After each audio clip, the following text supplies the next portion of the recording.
안녕하세요. 전예령입니다. 오늘 제목이 위기의 시대의 교회 교육이라고 이렇게 적어주셨는데 제가 살짝 마음이 바뀌었어요. 위기의 시대의 신앙 교육입니다.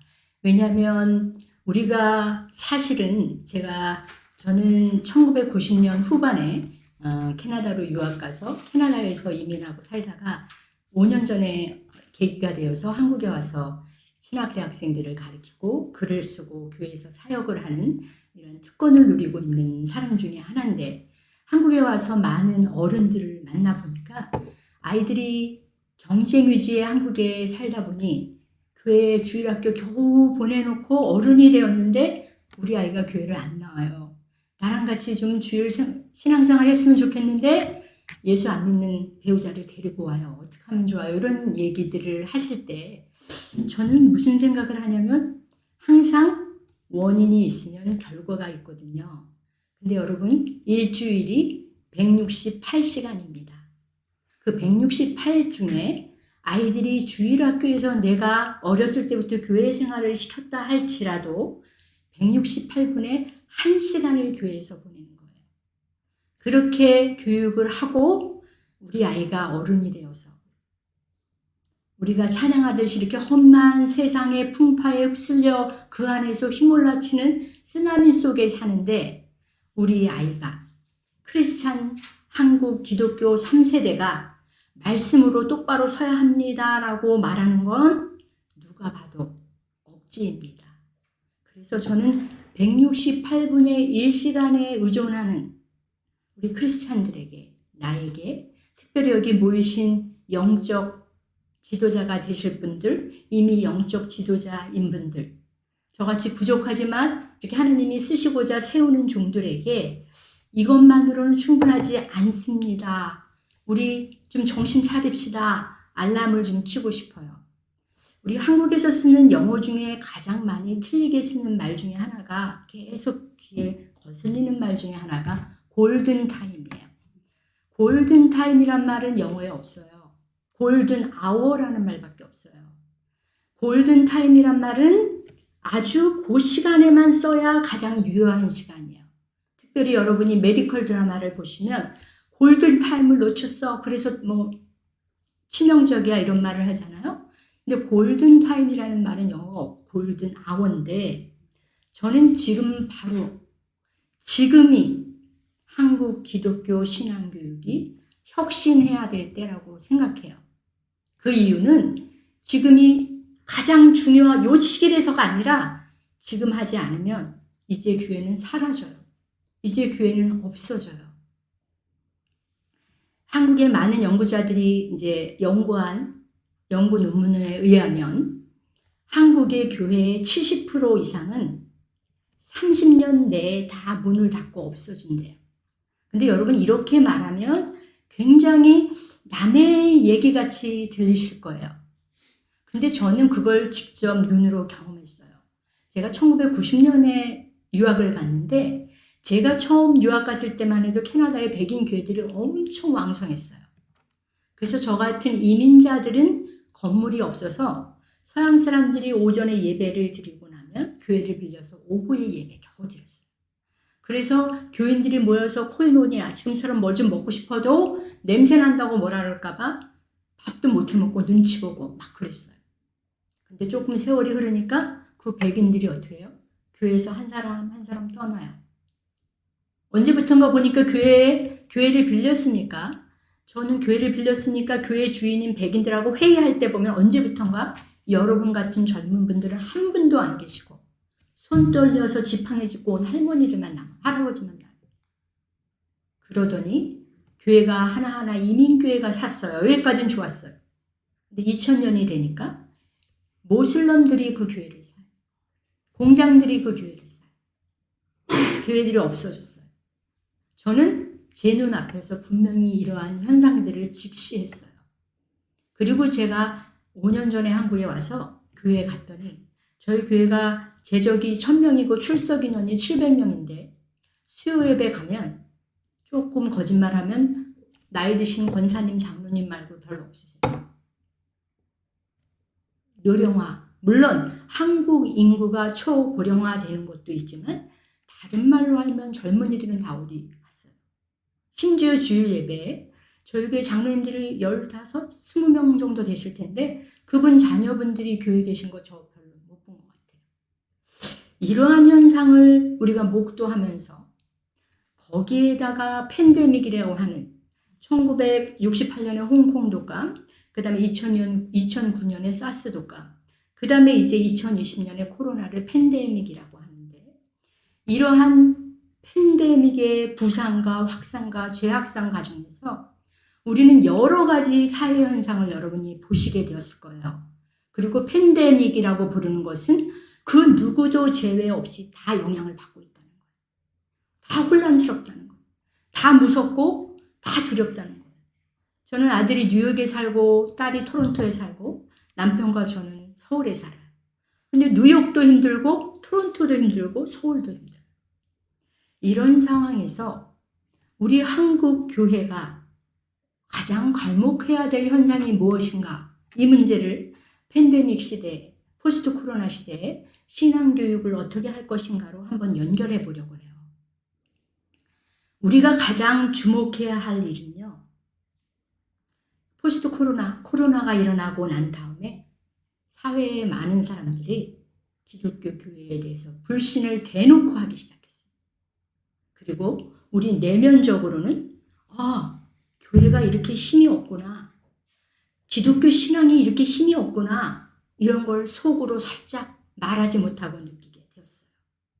그 결과 한국 교회는 한국 사회와 균열과 단절을 낳았어요. 그리고 실질적으로 우리가 너무나 중요시 여겼던 것들에 대해서 이제 뭐가 중요한지도 벌써 잊어버렸어요. 뭐니 해도 코로나 이후에 나타난 교회 교육의 가장 큰 변화는 온라인 예배의 활성화예요. 그런데 온라인 예배의 활성화가 된 이유가 과학기술이 발전해서 이렇게 여러분이 제 목소리를 근사하게 만들어주는 과학기술의 발전에도 근거했지만 가장 여러분이 주목해야 할 부분은 신앙인들, 기독교인들의 신앙의 양태가 나는 핸드폰으로 전화 보던 전화기로 예배드리던 교회 가서 예배드리던 나에게 별 차이가 없다고 생각하는 데 문제가 있는 거예요. 이건 굉장히 심각한 문제예요.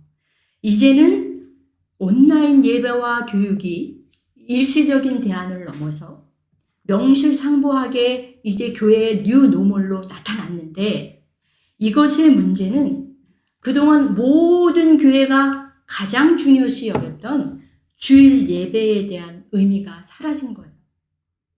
예배에 대한 구속력이 없어진 거예요.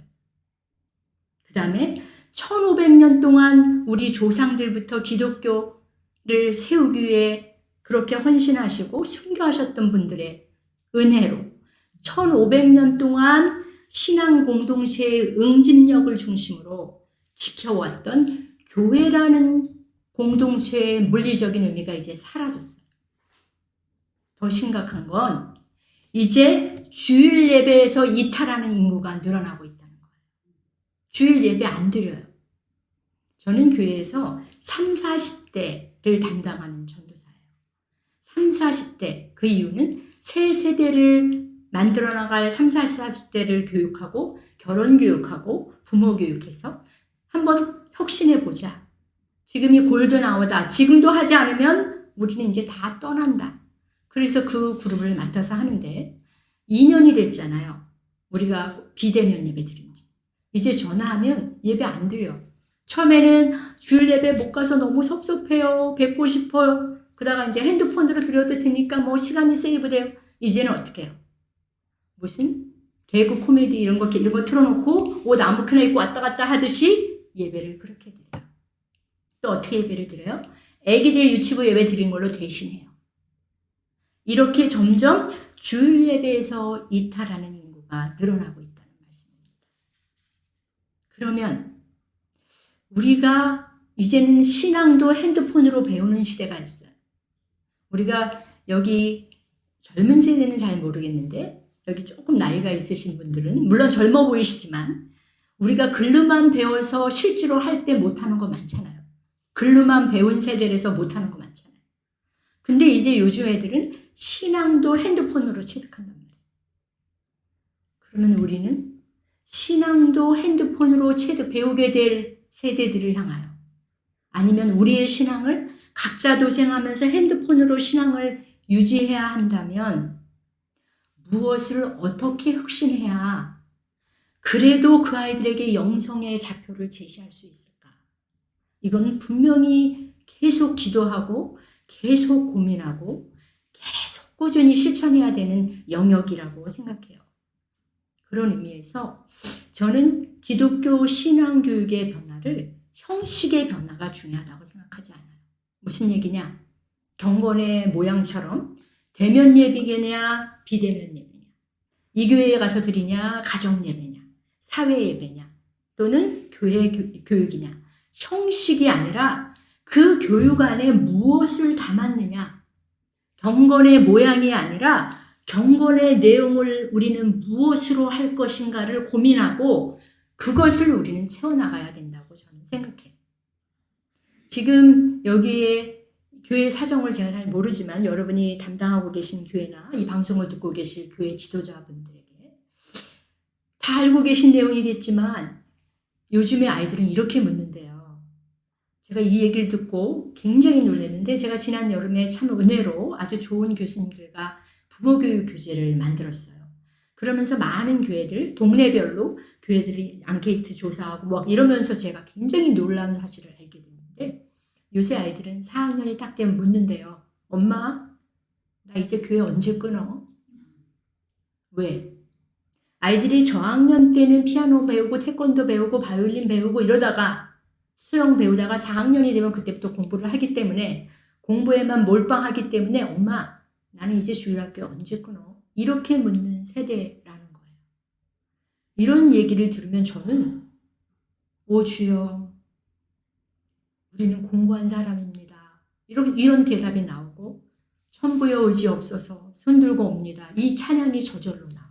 우리가 이런 세대를 살아가는데, 죄송하지만 제가 감히 말씀드리기는, 우리가 이런 세대를 살아가는데 대부분의 한국교회는, 제가 교육을 맡고 있는 저희 교회를 포함해서 보통 공교육의 짝퉁만도 못한 교육 프로그램과 교육 내용을 가지고 있어요. 세상은 30초마다 변해가는데 말이죠. 심각한 문제예요. 그래서 지금 현재 2019년 현재 통계에 의하면 대체로 교회에 다니는 아이들의 84.5%가 부모님이 크리스찬인 가정이래요. 한국은. 근데 그 84.5% 중에 고등학교를 졸업하면서 교회를 떠나는 인구는 8에서 9명이래요. 10명 중. 다른 퍼센테이지, 더 여러분에게 제가 실감나게 얘기하려고 10명 중 8명에서 9명은 교회를 떠난다는 이야기. 왜 그럴까요? 그런 의미에서 먼저 우리는 젊은 세대를 이해해야 해요. 그래서 우리 요새 젊은 세대들은 저희하고 달라요. 저는 어려서 배가 고프거나 어떤 욕구가 있어서 울으면 엄마는 저를 얼른 안아서 젖을 먹여줬어요. 근데 저보다 조금 젊은 세대들은 애들이 울으면 뭘 물려줘요? 우유병을 물려주죠. 요즘 젊은 애들은 울으면 엄마들이 핸드폰을 줘요. 우유병도 아니고 안아주지도 않고 기저귀 오줌 쌌나 보지도 않고 핸드폰 주면 뚝 그쳐. 요즘 아이들은 핸드폰과 함께 자라나요. 그래서 요즘 애들 스마트 미디어, 요즘 아이들이 사는 세상을 스마트 미디어 월드라 해요. 쉬운 말로 말하면 핸드폰 세상에서 사는 거예요. 그러면 여러분에게 제가 한번 여쭤볼까요? 젊은이들, 여기 젊은이들이 계신데, 젊은이들이 자기가 제일 사랑하는 부모님, 제일 가까이 있는 사람한테 제일 자주 듣는 말이 뭘까요? 핸드폰 그만해. 이거 제일 많이 듣는 말이에요. 이거 뭐 공부해 뭐 여러 가지가 나왔는데 단연 1등한 거, 핸드폰 그만해. 뭐 게임 그만해. 옛날에 인터넷 그만해였는데 이제는 핸드폰 그만해. 그러면 다음 세대들이 핸드폰을 왜 그렇게 좋아할까? 아니, 젊은 세대가 아닌 다른 분들에게 여쭤볼게요. 조금 전에 제가 참 좋아하는 이 목사님 차를 타고 왔는데, 이 목사님이 핸드폰을 어디다 뒀는지 몰라서 갑자기 이게 연결이 안 됐다 이런 얘기를 딱 듣는 순간 제가 이 생각을 했어요. 아, 우리는 너무 핸드폰을 의지하고 사는구나. 나는 핸드폰이 없으면 아무것도 못해. 근데 나는 성경이 없으면 아무것도 못하나? 나는 핸드폰을 항상 주머니에 넣고 다니고 저도 혹시 핸드폰 그 말씀을 듣고 잊어버릴까 봐 막 핸드폰을 챙겨서 가방에 넣는데 나는 과연 말씀을 그렇게 가방에 넣고 다니나? 가방이 내 옆에서 말씀이 내 옆에서 멀어지면 난 불안한가? 내가 하루에 핸드폰을 들고 있는 시간과 내가 말씀을 들고 기도하는 시간과 어느 게 더 자주일까? 굳이 젊은 세대가 아니래도 얼른 답이 나오는 거예요. 왜 젊은 세대들은 핸드폰 월드를 그렇게 좋아할까요? 스마트 미디어 월드는 재미가 있기 때문이에요. 우리나라 교육은 아이들이 눈을 뜨고 이제 태어나서 시선을 맞추고 옹알이를 하기 시작하면서부터 말을 잘해야 돼요. 말을 빨리 해야 돼. 다른 사람보다 많은 어휘를 구사해야 돼. 또 걷기 시작하면 빨리 걸어야 돼요. 그때부터 너무너무 자연스럽게 뭐를 해요? 앞으로 나란히. 누가 잘하나. 횡대로 쓰지 않아요. 한국은 어떤 교육도 횡대로 옆으로 쓰자 없어요. 앞으로 나란히.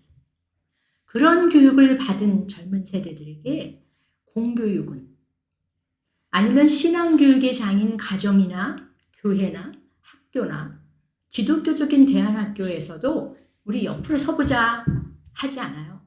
잘해야 돼. 이겨야 돼. 빨리 해야 돼. 항상 앞으로 나란히 교육을 받아요. 그런 아이들에게 핸드폰 세상은 앞으로 나란히 하라 하지 않아요. 내가 재밌는 거 들어가서 얼마든지 가상의 세상에서 재미를 볼 수 있어요.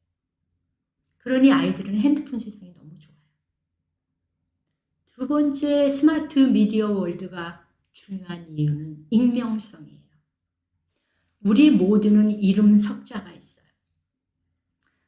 물론 이름 석자가 싫은 사람들도 있더라고요. 저는 참 옛날 사람 치고는 이름이 예뻐서 참 감사한데 제 친구들 중에는 제 시대에는 이름이 죄송하지만 거의 다 비슷했어요.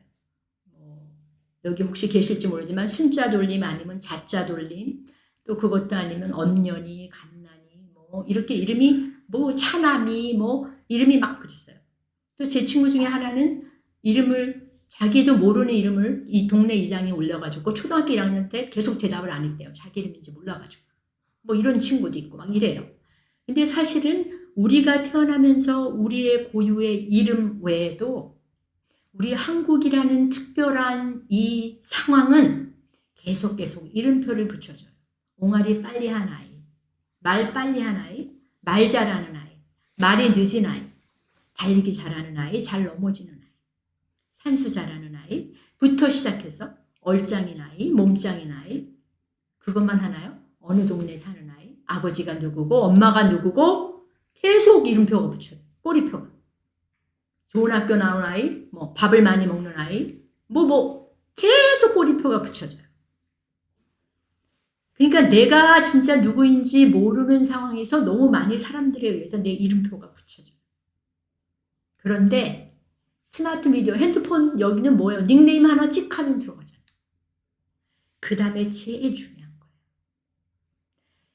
스마트 미디어 월드에서는 나는 이 세상에서 진짜 세상, 사실은 이 핸드폰 세상을 가상이잖아요. 실체가 아니잖아요.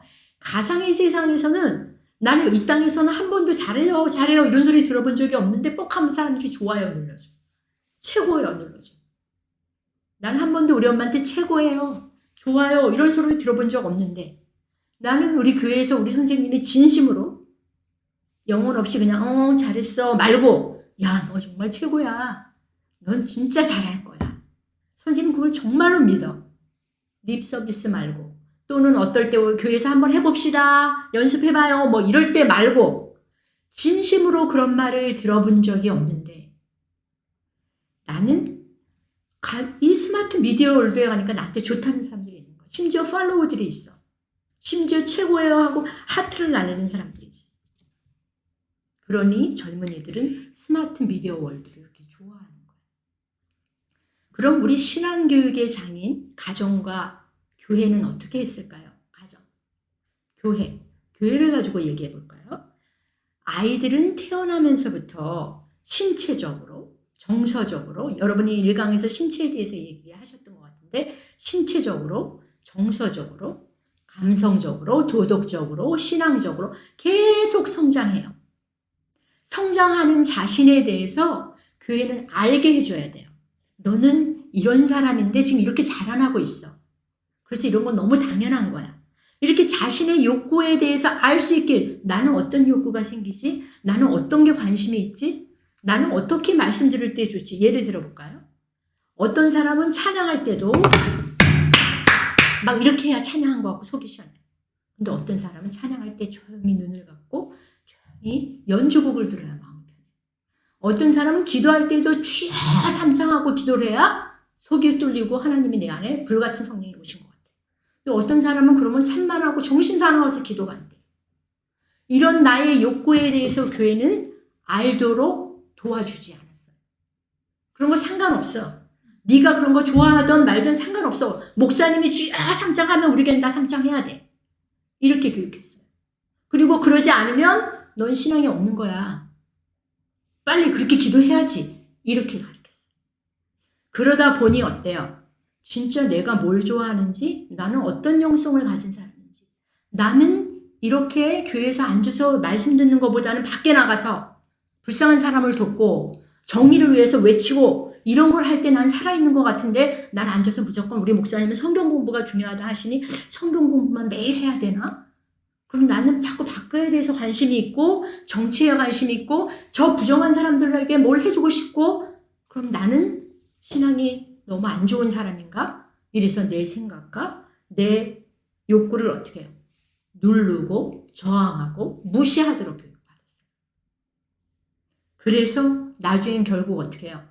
포화 상태가 되고 이게 과부하되면 교회를 떠나는 거예요, 젊은이들. 그렇게 자신에 대한 전혀 이해가 없이 나는 잘 모르겠는데 그냥 맹목적으로 앉아있는 그들에게 그 다음에 뭘 해요? 제가 여기 여러분 PPT에 보면 중간 단계가 빠졌죠. 이가 빠졌죠. 실수가 아니라 이가 빠졌어요. 아무런 작업 없이 바로 뭐예요? 하나님께서 우리를 사랑하셔서 독생자 예수를 보내셨어. 그래서 네가 구원받은 거야. 우리는 그 구원받은 사실에 대해 믿음을 가지고 현재 너는 사랑으로 살아야 돼. 나를 사랑하고 네 이웃을 사랑하고 그리고 다시 오실 주님을 소망해야 돼. 이렇게 가르친단 말이에요.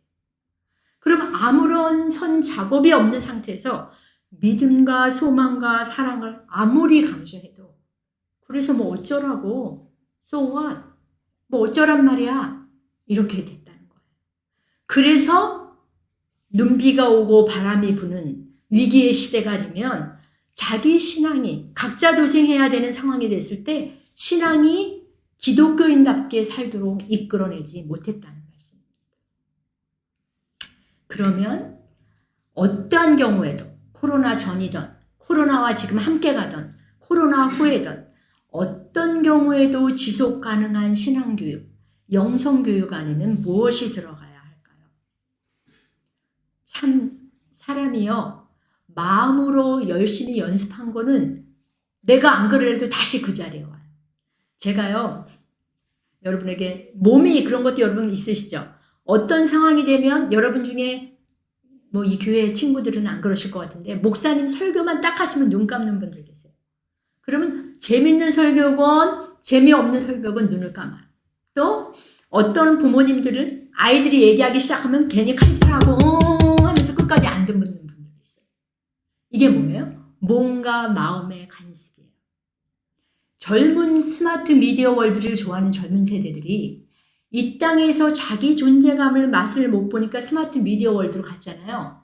핸드폰 세상으로 갔잖아요. 근데 가서 무슨 짓 하는지 아세요? 여러분도 해보셔서 알죠?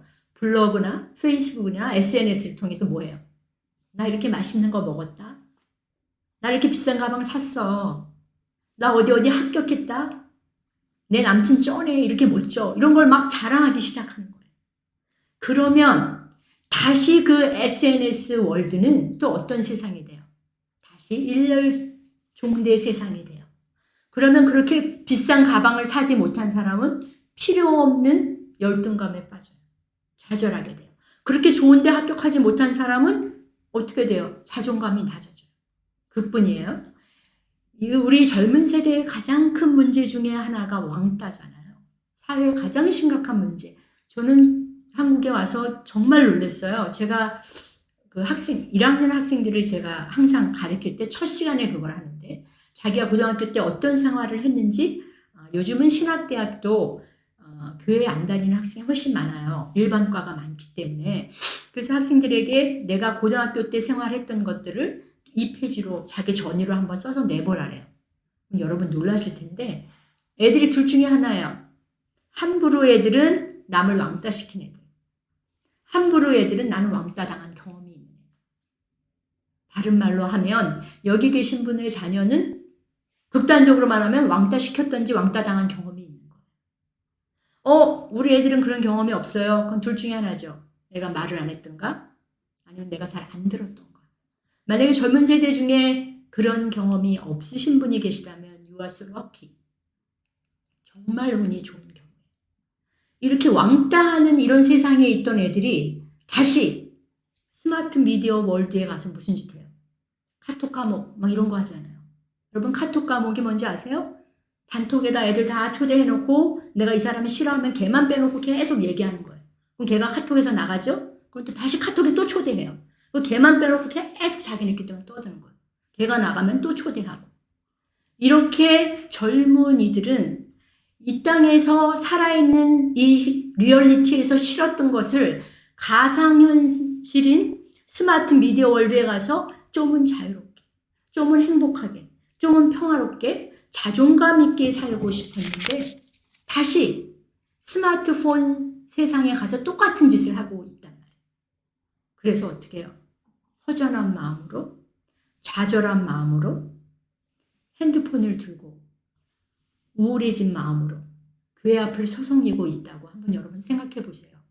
여러분의 가정의 문 앞을 서성이고 들어오고 있다고 한번 서성이는 아이들을 상상해 보세요. 우리는 그들을 위해 무엇을 해야 할까? 분명히 엄청 상처 입었겠죠. 엄청 아프겠죠. 신약 성경에 나오는 탕자처럼 엄청 만신창이 되었겠죠. 그들을 향해 우리 기독교 신앙교육에서 들어가 있어야 할 내용이 무엇일까요? 아이들을 환대해서 진짜 그 아이들의 모습이 무엇인지 알려주는 일을 해야 돼요. 마치 여러분 그 요한복음의 4장에 나오는 사마리아 여인처럼 생존의 존재론적인 갈급, 목마름 때문에 우물가에 나오잖아요. 근데 그 우물가에 자기가 지금 살고 있는 남편까지 합해서 5명의 남편과 함께 살았던 이력을 가진 수치스러운 사람이었잖아요. 근데 그 사람이 그 우물가에 나와서 예수님을 만남으로 인해 그런 자신을 마주하게 되잖아요. 그런 부끄러운 과거를 말할 용기가 생기게 되잖아요. 그래서 교회교육, 신앙교육, 가정교육에서는 부모님들이, 어른들이, 친구들이 어떤 힘을 주셔야 하냐면요. 슬픈 일을 말할 수 있는 힘을 주셔야 돼요. 이루지 못한 것을 말할 수 있는 힘을 주셔야 돼요. 부끄러웠던 일을 말할 용기를 주셔야 돼요. 그런 것들이 교육의 내용이어야 해요. 엄마 나 이렇게 좋은 점수 맞았어. 나 이렇게 하나님께 영광 돌렸어요. 이렇게 내가 했어요. 이런 내용 말고 자기가 이루지 못한 아쉬움을 말할 수 있는 용기를 가르치는 거. 슬픈 일을, 부끄러운 일을 말하는 법을 가르치는 거. 그게 결국 대화고 그 대화를 통해서 자기의 있는 그대로를 마주하고 느끼고 허용하게 해줘야 돼요.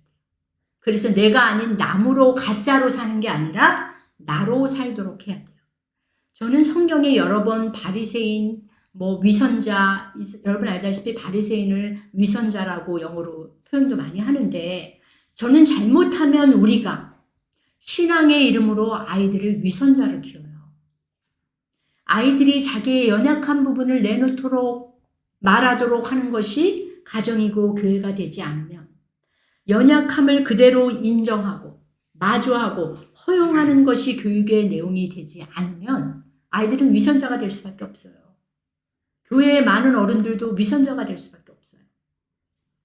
저는 학교에서 가끔 그런 얘기를 해요. 학생들한테. 학생들, 교수님 짱이에요. 멋있어요. 뭐 이런 평가하면 제가 뭐라고 하냐면, 교수님은 말하는 건 멋있어. 나도 알아. 내가 강의는 좀 해. 근데 그건 내가 아니야. 그런 말을 할 때 참 부끄럽고 창피해. 근데 저는 알아요. 제가 말하듯이, 내가 노래하듯이, 내가 얘기하듯이 그렇게 살기를 원하지만 그렇게 살지 못해요. 그래서 우리 모두는 위선자인데 우리의 자녀들은 위선자로 살지 않게 도와야 해요. 자기의 연약함을 내놓을 수 있게 해줘야 돼요. 여러분, 구약 성경을 선역사라고 하잖아요. 그 이유는 구약에 나왔던 많은 인물들의 역사가 그 사람들에게만 그치는 게 아니라 오늘 내 안에 재성으로 있기 때문이에요. 그래서 나는 나도 모르게 무엇을 하려면 어떻게 해요? 그건 내 탓 아니야. 우리 아버지가 그래서 그래. 우리 집이 그래서 그래. 우리 학교가 그래서 그래. 우리 목사님 탓이야. 돈이 없어서 그래. 우리는 본능적으로 누구를 탓해요. 탓만 하나요? 비교해요. 비교. 그럼 절대로 상대적으로 행복할 수가 없어요.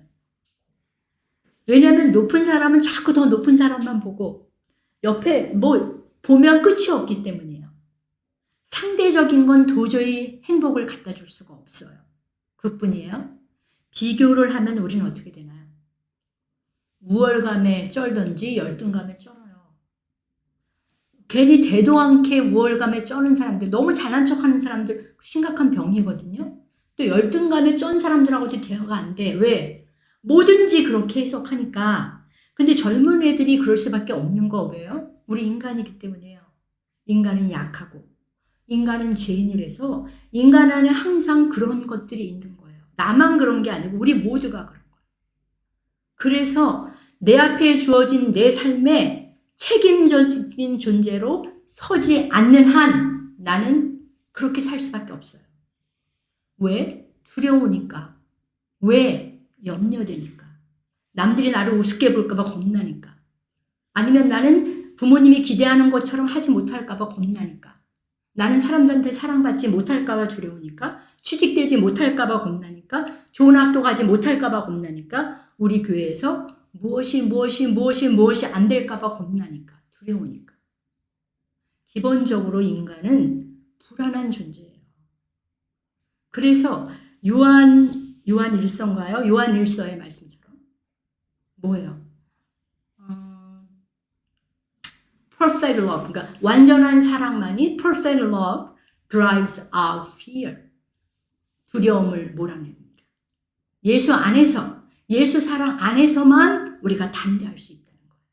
예수 사랑 안에서만 이 불안이 해결되는 거예요. 뭐를 더 많이 갖는다고, 뭘 더 높아진다고, 내 옆에 뭐 멋진 사람이 생긴다고, 내가 무슨 소유물을 갖는다고, 그래서 내가 불안하지 않은 게 아니라 perfect love, 완전한 예수의 사랑 안에서만 불안과 염려가 가신다는 사실을 알려주는 것이 신앙교육의 내용이에요. 가장 그것에서 기본적인 건 너는 우리가 찬양하듯이 사랑받기 위해 이 세상에 태어난 사람이야. 네가 존재하는 이유는 공부 잘해서 좋은 대학 가기 위해서가 아니고 사랑받기 위해 태어난 사람이야. 저는 대학과 대학원에서 제가 제일 좋아하는 과목, 강의하는 과목 중에 제가 제일 좋아하는 과목은 현대사회와 예비부모 교육이라는 과목이에요. 젊은이들한테 예비부모 교육을 많이 하는데 그 이유는 제가 요즘에 여러분 아시다시피 여기 결혼을 하신 분도 있고 안 하신 분도 있고 못 하신 분도 있고 뭐 모르겠어요. 그런데 저는 결혼을 했고 용균이, 혜균이 두 아이의 엄마예요.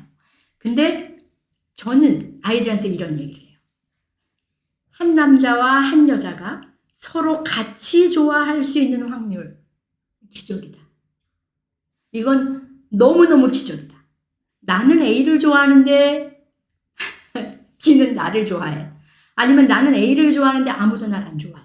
뭐 이런 일은 흔히 일어나지만 나도 너를 좋아하고 너도 나를 좋아해서 결혼을 하는 일은 기적과 같은 일. 그런데 이 기적과 같은 일이 일어났는데 이런 기적과 같은 두 사람 안에 있는 생물체인 난자와 정자가 만나서 한 생명이 일어나는 것은 물이 변하여 포도주가 되는 놀라운 하나님의 섭리시다. 네가 이 땅에 지금 여기 내 수업을 듣고 있는 것, 여러분이 지금 이 방송을 듣고 앉아 계셨다는 것은 이미 놀라운 홍해의 바다가 갈라진 기적과 같은 일이다. 나는 기적이에요. 내가 기적이에요. 그걸 알도록 해주는 게 교회교육의 내용이에요. 그걸 알도록 해주는 게 가정교육의 내용이에요. 네가 내 앞에 있는 건 하나님의 놀라운 기적이야. 나는 기적을 보고 산단다. 우리는 지금 기적을 살아내는 일이야. 이런 마음을 갖는다면, 이런 내용을 집어넣는다면 어떻게 우리가 경건하지 않을 수 있겠어요? 내가 기적인데, 내가 하나님의 은혜 자체인데, 우리가 이 땅에 태어난 게 기적이란 말이에요. 그래서 교회교육과 신앙교육의 내용은 내가 사랑받는 자들만 생기는 용기가 있어요. 내가 받고 있다고 생각하면 용기가 생겨요. 저도 사실은 오늘 좀 몸의 컨디션이 안 좋았는데 여러분이 이렇게 딱 열심히 들어주시는 에너지를 느끼니까 용기가 생겨요. 이렇게 사랑받는 자들에게만 있는 용기를 어떻게 쓰고 살아야 하는지를 가르치는 것이 신앙교육의 장이에요. 너는 특별히 하나님께서 그러한 기적으로 우리에게 주신 선물이야. 그래서 이제는 그 용기를 가지고 그 사랑을 전해야 되는데 뭐가 있어야 돼? 힘이 있어야 돼. 힘을 가지고 전해야 돼. 그 힘이 뭐가 될까? 그게 바로 우리가 흔히 말하는 달란트예요. 콜링, 부르심. 하나님이 나를 이 땅에 부르실 때 어떤 소원을 가지고 이 땅에 부르셨을까? 너는 공부를 잘하는구나. 너는 체육을 잘하는구나. 너는 사람들과 함께 협력하여 하는 일들을 참 잘하는구나. 이렇게 아이들 각자에게 하나님께서 부르신 콜링이 무엇인지를 스스로 찾도록 도와주고 격려해 주는 거예요. 그리고 날마다 네가 기적이야. 네가 은혜야. 네가 하나님께서 우리에게 주신 것은 다른 선물이 필요 없는 가장 큰 은혜. 그래서 아이들 스스로가, 부모님 스스로가 내가 얼마나 큰 은혜를 체험했는지, 내가 얼마나 날마다 기적을 사는지 고백하고 살아낼 때 어찌 애들이 안 행복하겠어요? 왜 맨날 핸드폰만 갖고 놀겠어요? 굉장히 어려운 말 같지만 굉장히 쉬운 말이에요.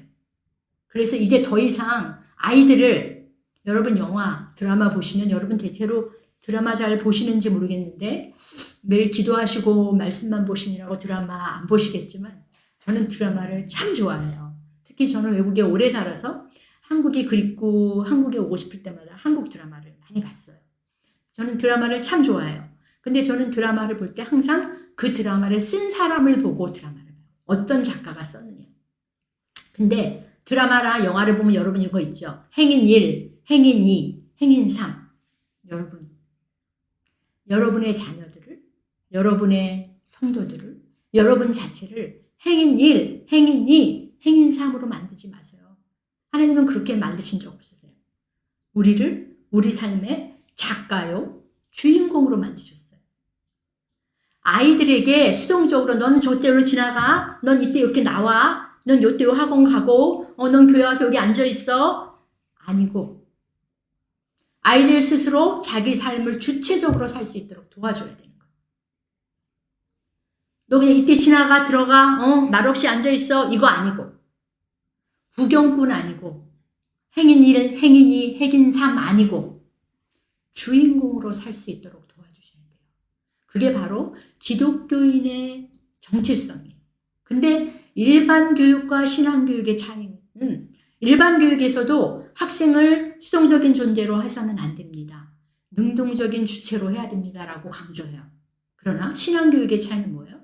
우리는 우리 삶의 주체이거든요. 근데 우리는 혼자 걸어가지 않아요. 엠마오 마을로 가는 가장 좌절한 그 순간에도 우리 예수님은 동행하고 계세요. 항상 우리와 동행하고 계세요. 그러니까 우리는 우리 삶의 주체이지만 예수님의 파트너예요. 우리는 동업을 하고 있는 거예요. 동행을 하고 있는 거예요. 같이 공부를 하고 있는 거예요. 같이 말씀을 듣고 있는 거예요. 그러니까 우리는 굉장히 쉬운 길을 가는 거예요. 혼자 가지 않아요. 그래서 기독교 신앙교육의 내용은 다시 말씀드리지만 진정으로 내 자신이 누구인지를 알려주시고, 내 자신이 누구라고요? 놀라운 기적이라고. 사랑받기 위해서 태어난 사람들이라고. 그래서 그 용기를 가지고 사랑하기 위해 내가 무엇을 해야 되는지 고민하고 공부하고 신앙생활하고 열심히 운동하고 이렇게 하도록 하셔야 되는데, 이 일을 위해 제일 먼저 해야 될 게 뭐라고요? 인간은 죄인이라서 자기밖에 모르고 불안한 존재이고, 그래서 늘 슬픔이 노폐물처럼 쌓이고 늘 이루지 못한 거에 대한 회한이 쌓이고 늘 상처를 입는다고요.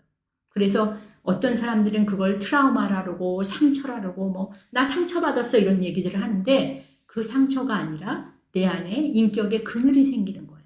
그 부분이 생기면 자유롭지 못한 부분이 생기는 거예요.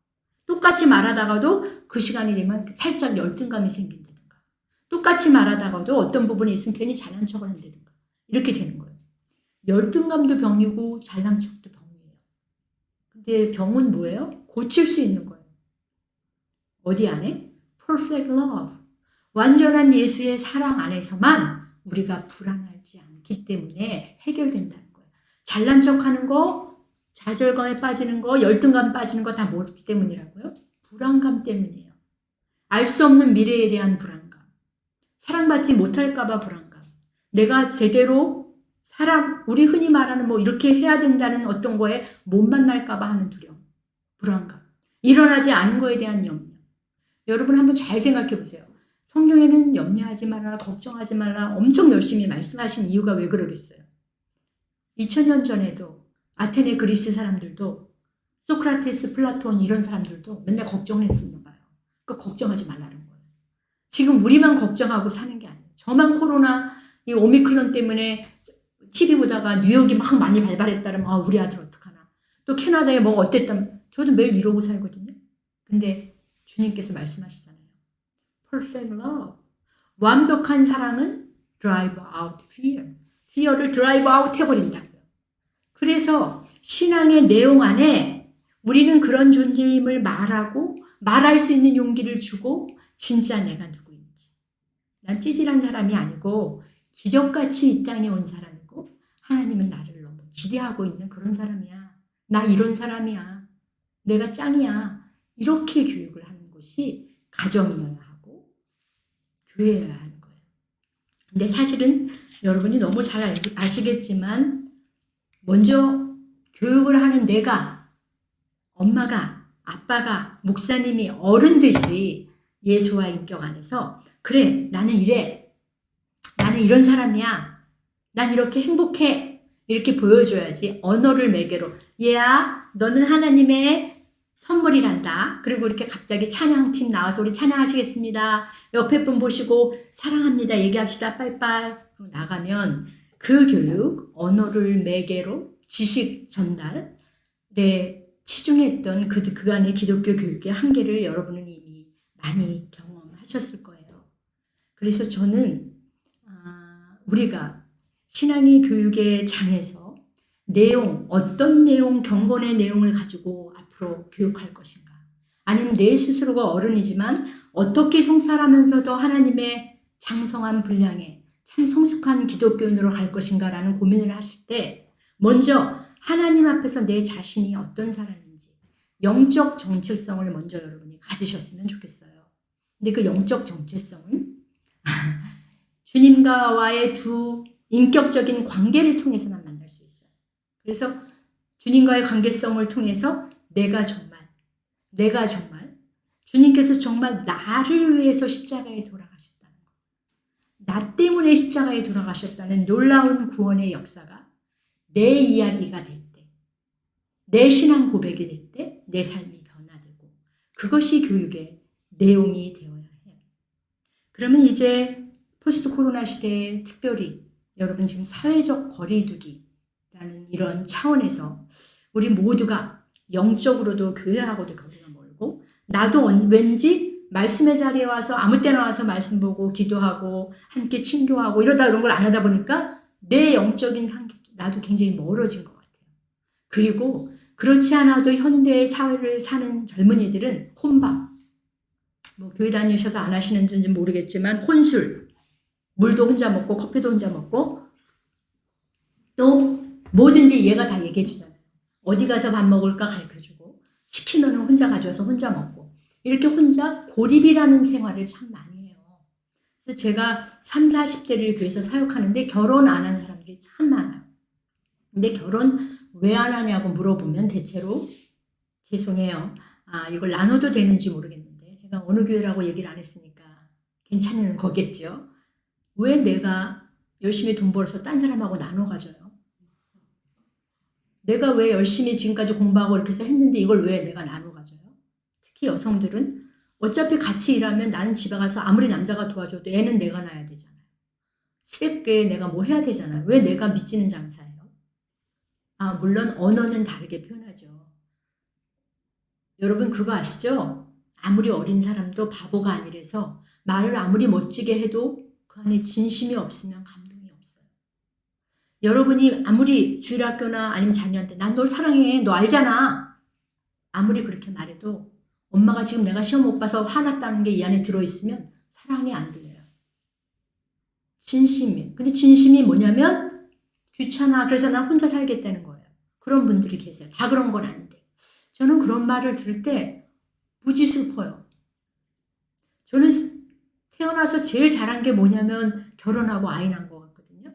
그리고 저는 제가 뭘 제일 잘할까 뭐가 제일 행복할까 생각하면 저희 두 아이들을 키운 세월이 참 행복했어요. 저는 박사학위를 하고도 아이들 키우는 일을 굉장히 열심히 했어요.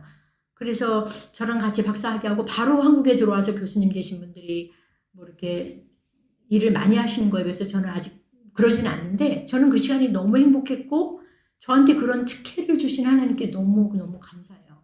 그래서 젊은이들한테 뭐 모두 결혼해라 뭐 마이크 들고 그러는 건 아니지만 마음이 참 안타까워요. 고립.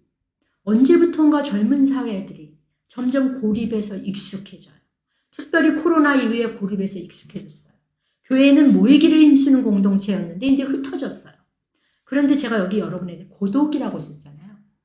이 고립을 고독으로 바꿔야 되는데 이거 마치 말장난 같은데 말장난 아니에요. 고독은 뭐냐면요.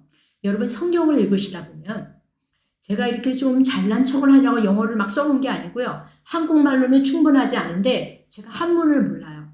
그래서 영어를 써놓은 건데 고독은 여러분이 성경을 읽다 보면 예를 들어서 베세다 강야에서 5,000명을 먹이신 역사를 이루시고 예수님은 한적한 곳에 가셔서 기도하시더라. 이렇게 예수님은 고요한 곳에서 뭐 새벽이 맞도록 기도하시더라. 이런 걸 원어를 다 보면 솔리터리, 고독이라고 써 있어요. 이때 고독은 주님과 나만의 독대하는 시간을 갖는 거예요. 이 시간을 통해서 다시 사람들과 연합했을 때 내가 이 연합함이 얼마나 고마운지 내가 함께 할 수 있는 사람이 있는 게 얼마나 고마운지를 깨닫도록 해주는 공간이에요. 이 고독이라는 시간은 내가 충전하는 시간이에요. 내가 주님으로부터 생명을 받아내는 시간이에요. 우리가 기도를 할 때 두 가지 기도, 성찰할 때 두 가지가 있는데 하나는 개인적인 성찰, 하나는 집합, 같이 연합해서 하는 성찰이 있어요. 함께 예배를 드리면서 받는 은혜가 있고 내가 아무도 없는 곳에 홀로 조용히 기도하면서 받는 또는 어떤 사람은 기도가 아니라 공기 좋은 자연에 나가서 하늘을 보고 별을 보고 나무를 보고 걸어가면서 우리 주님 만드신 세상이 이렇게 좋구나. 나 이렇게 위로가 되네. 행복해. 이런 분들도 계시고 또는 귀에다 이어폰 꽂고 노래 들으면서 에너지를 다시 충전하는 사람도 있잖아요. 그게 바로 고독이에요. 고독은 내가 너랑 있는 거 귀찮아. 뭐 나눠 갖는 거 싫어가 아니라 내가 나만의 충전을 해서 이제 함께 할 때 나눌 수 있는 힘을 가지고 오는 시간이에요. 그래서 저는 가을이 낙엽이 떨어지고 캠퍼스가 예쁜 시즌이 되면 학생들한테 이런 얘기해요. 얘들아, 교수님이 살아보니까 책 속에 길이 없어. 도서관에만 있지 말고 연애 좀 해. 이런 얘기를 자주 하거든요. 그래서 제가 교수평가 점수가 높은가 봐요. 근데 그 친구들한테 이 얘기를 반드시 해요. 내가 혼자 있을 때 너무 외로워서 못 참겠고 혼자 있을 때 너무 힘든 사람은 연애하지 마. 내가 혼자 있을 때도 좋고 혼자 있어도 행복한 사람만 연애를 시작하려고 해요. 나 혼자 있는 게 못 견뎌서 연애를 시작하면 또 다른 비극을 낳기 때문에 내가 혼자 있을 때도 충분히 좋아. 근데 같이 있어도 너무 좋아. 이럴 때 연애를 하라고 해요.